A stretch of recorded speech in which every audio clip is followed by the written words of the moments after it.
Except for a little adding word, I'll tell you what I mean. So, the last key word. Okay, so we're doing text 78, chapter 18, which is entitled, the chapter is entitled Perfection of Renunciation. So, please repeat with some word. Yatra, Yogeshvara, Krishna, Yatra Yogeshvara Krishna, Yatra Parto Danur Daraha, Yatra Parto Danur Daraha, Tatra Shrir Vijayo Bhutir Tatra Shri Vijayo Bhutir Tatra Shri Vijayo Bhutir Dhruva Nitir Matir Mama Dhruva Nitir Matir Mama Dhruva Nitir Mama Yatra Yogeshvara Krishna Yatra Yogeshvara Krishna Yatra Parto Dhanurdaraha Yatra Pato Dhanurdaraha Tatra Shri Vijayo Bhutir Dhruva Nitir Matir Mama Yatra Yogeshvara Krishna Yatra Yogeshvara Krishna Yatra Parto Dhanurdaraha Yatra Pato Dhanurdaraha Tatra Shri Vijayo Bhutir Tatra Shri Vijayo Bhutir Dhruva Nitir Matir Mama Dhruva Nitir Mama. I don't know if that's 2 or 3. Is that enough times? 3. That was 3? Okay. Please chant. Yatra Yogeshwara Krishna Yatra Yogeshvara Krishna Yatra Pato Dhanurdaraha Yatra Pato Dhanurdaraha Yatra Shir Vijayo Bhutir Tatra Shri Vijayo Bhutir Dhruva Nitir Matir Mama Dhruva Nitir Mama Yatra Yogeshvara Krishna Yatra Yogeshvara Krishna Yatra Partho Dhanurdaraha Yatra Pato Dhanurdaraha Tatra Shri Vijayo Bhutir Tatra Shri Vijayo Bhutir Dhruva Nitir Matir Mama Dhruva Nitir Mama.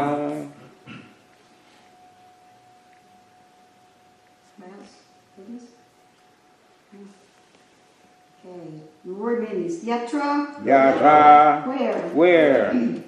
Yoga Ishvaraha. Yoga Ishvaraha. The master of mysticism. The master of mysticism. Krishna. Krishna. Lord Krishna. Lord Krishna. Yatra. Yatra. Where? Where? Partaha. Partha. The son of Pritha. The son of Prita. Dhanurdaraha. Dhanurdaraha. The carrier of the bow and arrow. The carrier of the bow and arrow. Tatra. Tatra. There. There. Shri. Shri. Opulence. Opulence. Vijaya. Vijaya. Victory. Victory. Bhutihi. Bhutahi. Exceptional power. Exceptional power. Dhruva. Dhruva. Certain. Nitihi. Nityahi. Morality. Morality. Matihi. Matihi. Mama. Mama. My opinion. My opinion. So the translation and purport is by His Divine Grace A.C. Bhaktivedanta Swami Srila Prabhupada. Jai Srila It's a Prabhupada. long purport. I'm going to focus on the first 3 paragraphs. So anyway, the translation, I'll read it once and then we can break it apart and you can repeat. Wherever there is Krishna, the master of all mystics, and wherever there is Arjuna, the supreme archer, there will also certainly be opulence, victory, extraordinary power, and morality. That is my opinion. So please repeat. Wherever there is Krishna, Wherever there is Krishna, the master of all mystics, the master of all mystics, and wherever there is Arjuna, and wherever there is Arjuna, the supreme archer, the supreme archer, there will also certainly be opulence, there will also certainly be opulence, victory, victory, extraordinary power, and morality. That is my opinion. That is my opinion. So the last word in the Bhagavad Gita, except that is my opinion, the last key word is morality. Kind of interesting. You don't hear the word very much in the Bhagavad Gita, but the last word is morality. So we're going to talk about it. First we'll read in the purport, and Prabhupada explains a little by the first 3 verses, and it becomes clear. So I'll read. The Bhagavad Gita began with an inquiry of Dhritarashtra's. He was hopeful of the victory of his sons, assisted by great warriors like Bhishma, Drona, and Karna. He was hopeful that the victory would be on his side. But after describing the scene on the battlefield, Sanjaya told the king, "You are thinking of victory, but my opinion is that where Krishna and Arjuna are present, there will be all good fortune." He directly confirmed that Dhritarashtra could not expect victory for his side. Victory was certain for the side of Arjuna because Krishna was there. Krishna's acceptance of the post of charioteer for Arjuna was an exhibition of another opulence. Krishna is full of opulences, and renunciation is one of them. There are many instances of such renunciation, for Krishna is also the master of renunciation. The fight was actually between Duryodhana and Yudhishthira. Arjuna was fighting on behalf of his elder brother Yudhishthira. Because Krishna and Arjuna were on the side of Yudhishthira, Yudhishthira's victory was certain. The battle was to decide who should rule the world, and Sanjay predicted that the power would be transferred to Yudhishthira. It is also predicted here that Yudhishthira, after gaining victory in this battle, would flourish more and more, because not only was he righteous and pious, but he was also a strict moralist. He never spoke a lie during his life. There are many less intelligent persons who take Bhagavad Gita to be a discussion of topics between two friends on a battlefield, but such a book cannot be scripture. Some may protest that Krishna incited Arjuna to fight, which is immoral. But the reality of the situation is clearly stated. Bhagavad Gita is the supreme instruction in morality. The supreme instruction of morality is stated in the 9th chapter in the 34th verse. Man mana bhava mad bhaktaha. One must become a devotee of Krishna, and the essence of all religion is to surrender unto Krishna. Sarva dharman parityaja mam ekam sharanam vraja. The instructions of Bhagavad Gita constitute the supreme process of religion and of morality. All other processes may be purifying and may lead to this process, but the last instruction of the Gita is the last word in all morality and religion: surrender unto Krishna. This is the verdict of the 18th chapter.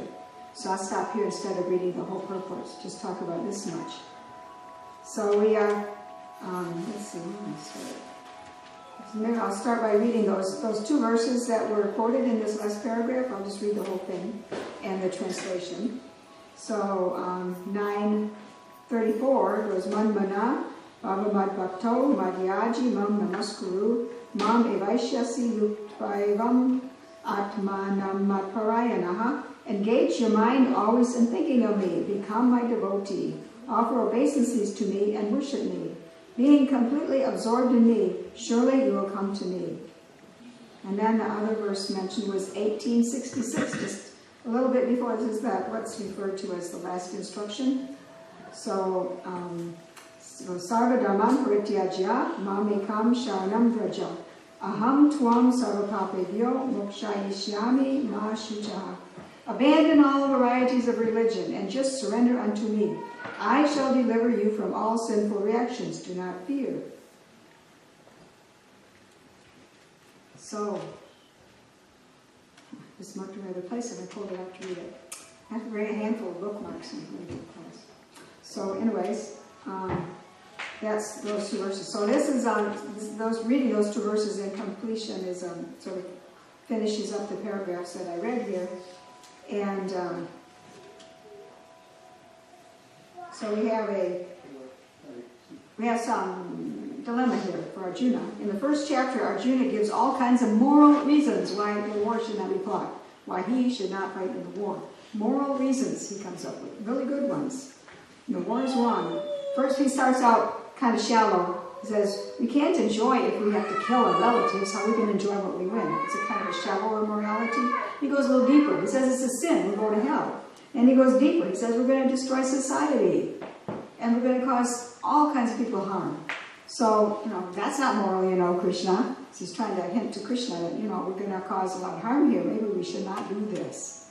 And then in the beginning of chapter 2, since he has not moved Krishna, he then tries one more moral argument. He says, it's disrespectful to superiors that we should be respecting if we have to kill them in battle. So that didn't work either. So then he realized he didn't know the answer. Because really, the other guys were the bad guys. It wouldn't be good for the world if they won. And the battle wouldn't be good for the world either. So what do we do? No, he didn't know Krishna has a plan. Krishna always had a plan. But he was. So we want to know, when Krishna says he wants Arjuna to fight, does this mean Krishna is saying transcend morality? A lot of times we maybe don't realize that we're reading this into it, saying, well, this is morality, and we're supposed to transcend morality. So sometimes moral rules don't have as much power over people who are trying to surrender to Krishna. Sometimes, that's just morality. We're doing something higher here. And sometimes that justifies things that shouldn't justify. So Arjuna was speaking of mundane morality. But there's more. Let's see, what else? There's morality. Arjuna made his case, but Prabhupada made the case that according to the scriptural injunctions, Prabhupada doesn't quote where, it's probably, I would imagine it's in Manu Samhita or something. But anyway, there's 6 kind of aggressors that are to be killed, and it's a moral thing to do. You get to kill them, it's okay.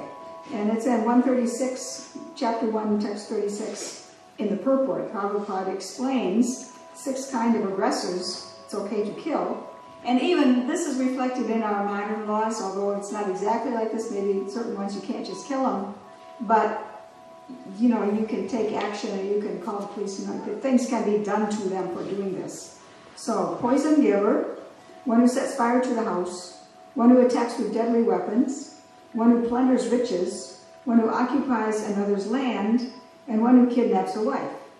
So, one kind or another of drastic action is okay to take. In certain ones, if somebody is attacking with deadly weapons, you can kill them. It's okay. If somebody's coming at you with a gun, it's okay to shoot. You do have to go through a legal process, I guess, about that, but it's okay. It's understandable. So these are moral reasons you can even kill. And in fact, Prabhupada's pointing out that all these things were done to the Pandavas by Duryodhana and company. So one way or another, all these things were done. So it's okay. It's still moral. It's still moral to kill them. But, that's still kind of at the mundane level, morality. It doesn't connect with the word morality as it's used in the end of the chapter of the whole Bhagavad Gita, and how Prabhupada explains it to be the highest. Bhagavad Gita's surrender to Krishna is the highest word in morality. It doesn't really explain that connection. So I want to kind of go into this deeper. Let's see. There's another place where Krishna mentions morality. It's in Bhagavad Gita 10:38, where he's saying, of this I am this, of this I am this, like this, all these opulences, the opulence of the Supreme. So it goes, the whole verse, Dando Dhammayat Bandayatam Asmi Nitir Asmi Jigishatam Maunam Chaivasmi Guyanam Gyana So among all means of suppressing lawlessness I am punishment, and of those who seek victory I am morality. And the rest of secret things I am silence, and of the wise I am the wisdom. Of those who are seeking victory I am morality. So that hints of maybe something a little higher. And in fact, the last verse talks like that too. There's going to be victory on their side because of the morality on their side. And wherever Krishna, but he says also, not just because, he doesn't really say because they are moral, but because Krishna and Arjuna are there will be morality. So that hints at some deeper understanding too, like Prabhupada was explaining. Excuse me. Let's see. So anyway, this verse I just read, those who seek victory on morality, recognizes the value of morality, at least. Not that we should throw it out because we have something transcendental. So morality is still important. And the purport says, I'll just read the sentence. Among those who are trying to be victorious in some field of activity, the most victorious element is morality. That's interesting, the way he worded that. It kind of hints of that morality itself is sort of victorious. Because it is. Because it's victorious over the senses and over the tendency to commit sinful activities. The tendencies, lower tendencies like greed and anger and so on, that if one is moral, that's a sort of victory in itself. And if you're seeking victory in some endeavor, morality is on your side. So that morality is victorious in itself. So, and now I want to.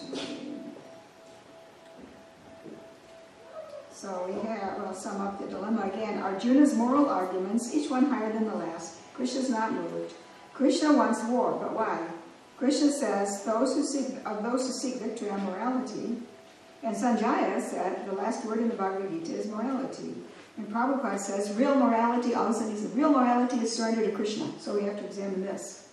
So 2 verses, 1, Sri Ishopanishad. Well, that's sort of mundane. I'll read it anyways.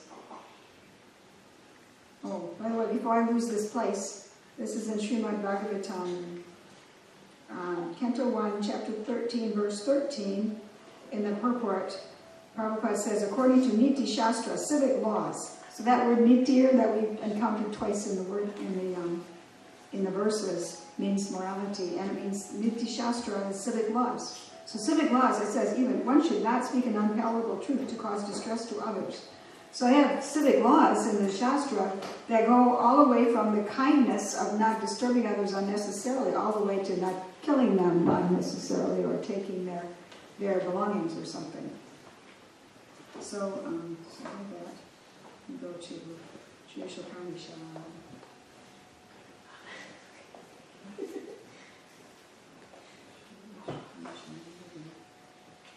1 and 2. And I'll just read these verses.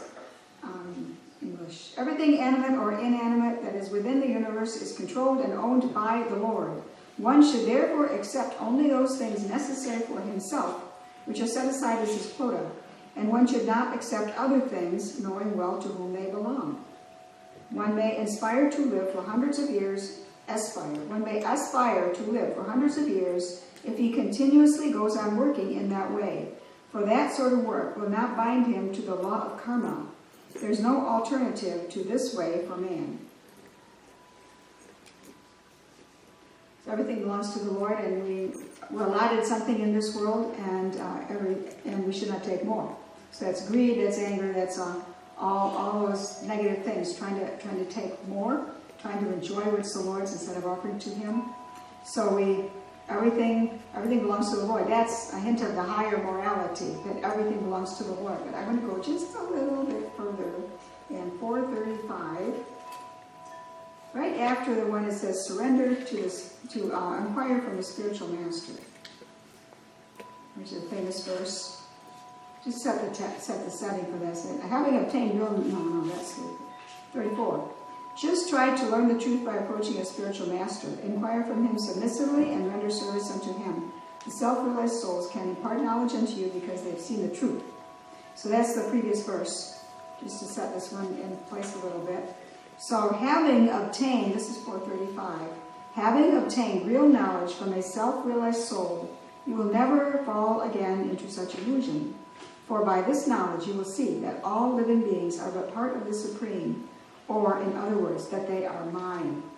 So everybody, everything and everybody belongs to Krishna first. And we come down, we come down in this material world, and we've already transgressed the original law of morality by leaving Krishna. But I wanted to read, in the original edition, I sort of like this wording. The original edition of the Bhagavad Gita, 435, says, and when you have thus learned the truth, you will know that all living beings are but part of me, and that they are in me and are mine. That emphasizes Krishna. Everybody belongs to Krishna, everybody's in Krishna, everybody's part of Krishna. And everybody's owned by Krishna. Which hints of in Chitya Veda Veda Tattva, we are part of Krishna and we're owned by Krishna. So we're partly one with Krishna and we're partly separate but owned by Krishna. But it's all Krishna. We come from Krishna and we're owned by Krishna. So we come down from the spiritual world where we originally were in loving relationship to Krishna, and we belong to Krishna, and we loved and served Krishna, and there was nothing else. There was everything. And we got an idea that we wanted to be Krishna. Why should we just serve him? Why not be him? Looks pretty cool. So we had to come down here. into this material world. So already morality is broken. Already everybody here, unless sent specially, everybody here is primarily immoral. There's been some immorality. We left our original relationship. Just like if a wife leaves a husband or something, we left where we belong. So that's is first essential immorality. So that's why to surrender to Krishna is the ultimate of morality. And even if you have to kill, we're not the body, the soul is whatever, if we kill for Krishna, Arjuna, most of us aren't going to kill for Krishna most of the time. But Arjuna had to kill for Krishna. And so they belonged to Krishna. Krishna wanted to kill, Krishna wanted Arjuna to surrender. And so that was the highest moral thing he could do. And even though some people criticize Krishna because he danced with the gopis who were married to other people, married to other men, and their own husbands already, and they danced with him in the night in the forest. And a lot of people criticize, why is Krishna doing such a thing? What kind of God is that? Well, he's the kind of God that owns everything, and everybody's primary relationship is with him. And actually, if you dig deep enough, the marriages that the gopis had were more in the immorality department because they're supposed to belong to Krishna. Not that we say that the gopis were immoral. When we're in the material world, we have certain laws that we have to. That's why they have the Brahma Samhita, the Niti Shastra, whatever, that tell us proper behavior. And we have 4 regulative principles in the Hare Krishna movement. No meat eating, no illicit sex, no intoxication, and no gambling. These are moral laws. The Bible has 10 commandments, like thou shalt not kill, thou shalt not covet thy neighbor's goods or thy neighbor's wife, and all these things that are moral laws. And Prabhupada said, Jesus, who recommended following the 10 commandments, Jesus is our guru. So moral laws are to keep us from falling too deep in the material world. Morality keeps us from helps us control ourselves. Otherwise, we would do everything wrong. We would get deeper and deeper and deeper into like bad karma, material world, go deeper in the lower animal species, and just follow our senses. Bad karma, everything would just deeper and deeper. So morality gives us guidelines so we can stay near the top and be prepared and practiced up to make Krishna the one and only. Because now there's different ways we have to make a certain person the one and only, or just our belongings are one and only. So we have this kind of control. So the highest morality is to surrender to Krishna and go back to Krishna and love our original relationship, the way we're meant to be. So that's why the last word in the Bhagavad Gita, except for this is my opinion, is morality. It's the highest, when understood correctly. Is any discussion or question? Yes. Excellent class. I love the way you said we left Krishna in the spiritual world and came down here in an immoral act. And the highest morality is, of course, to turn back to Krishna. Very excellent point. Oh, thanks. Was that the comment, not a question? Yes. Okay, thanks. Hare Krishna. Anybody else? Either I put everybody to sleep or I conclusively proved that nobody can say anything. I don't know. Yes. Oh, in the discussion earlier, it was stated that we as Jiva souls are female as compared to Krishna being the male. Mm-hmm. Could you explain that? Okay, so To the group. we're made of Krishna's energy. The word is Prakriti, but we're higher. We're That's body. we're power Prakriti above the material energy. So we're conscious. Material energy is unconscious and just controlled by Krishna. But we have some free will. And although we're pretty much controlled by Krishna, but we have free will. And within that. And so the energy is female compared to Krishna. This is a philosophical concept.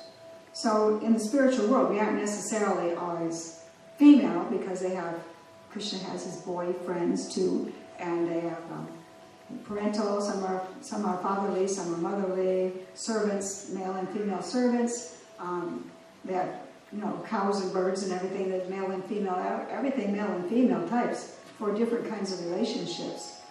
But everybody is, in a sense, every single soul in existence is a wife of Krishna, in a sense, philosophically. But that's not necessarily the type of rasa. It might be a boyfriend, playmate, wrestling in the woods or something like that. What does rasa mean? Rasa means the taste of the relationship, particular flavor. So your flavor might be to be a gopi or a gopa, which is the male side of the covered village.